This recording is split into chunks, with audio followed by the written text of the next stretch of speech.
A very good morning to viewers all across the world. Welcome to your Poetic Interlude on the Weekend Show. My name is Emeka Uzurumba, and today I'm going to be presenting a piece I title, Why the Social Injustice?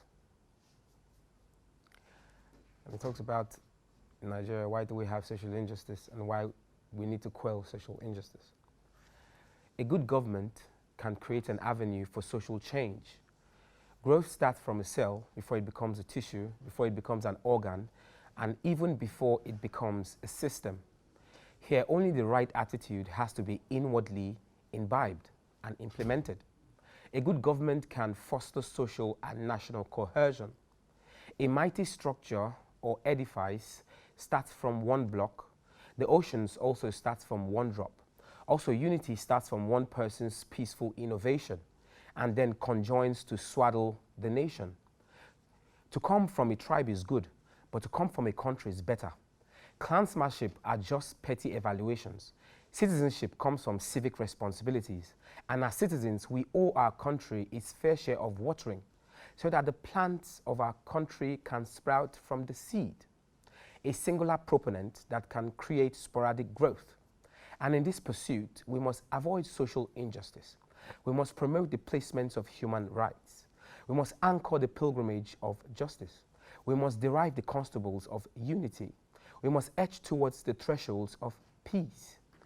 And a good government hold these thoughts virile in the disperse of social equity, in the monumental valuation of precepts that can uphold the beliefs we hold sacred, like the belief in our motherland. Let us ask ourselves, do we take things in a decisive manner as they are, gaping before us, or do we ascertain a greater negativity or timorousness, or do we rise to the occasion of developing our nation?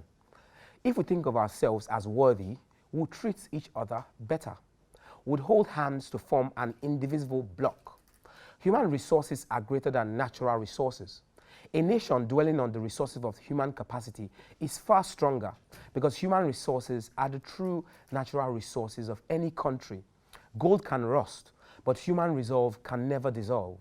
It is evident even for generations to come, where we draw strength from each other, where we hold the forth of the broken, where we treat each other with high regard, knowing that in each other, that is where our country is founded. It is the pledges we make to our country that strengthens it. A pledge is not just a toast to mid-air. It's a cry for patriotism in the minds of our countrymen. And thus, government should reorientate the people and also reorientate themselves. A good government is not about oversight functions, but insightful functions.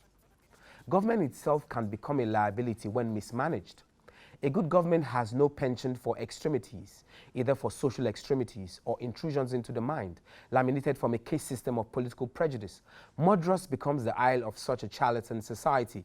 Impunity is the case when civil rights are ostracized, where injustice is the lace of squalorized shoes, where Sasquatch are the blatants of corruption, where protests and strikes go unattended and unheard.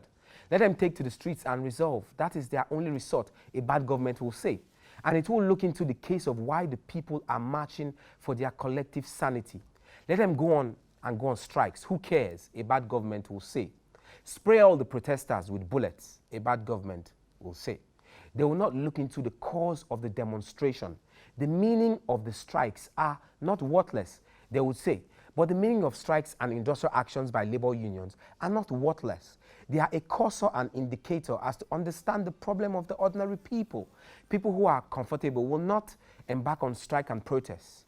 They would have been grandiose in a beer parlor, drinking to stupor. But there they are, under the sun and under the rain.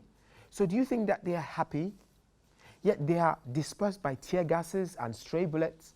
And here government becomes, negligent of the people and their well-being. Why must they be so neglected by the democracy they claim is of the people, for the people, and by the people? If you look closely, so much social injustice is perpetrated. So much hunger and poverty is not alleviated. So much cruelty is purported. Few questions are answered, but the unanswered is the case of our social justice. I love the audience all across the world. I hope you have enjoyed listening to my piece about social injustice. And I do want our government to look into the matter of our social injustice because we have rights which are mismanaged and trampled upon in this country. I love the audience all across the world. Don't go anywhere and stay tuned because we have more coming up for you on The Weekend Show.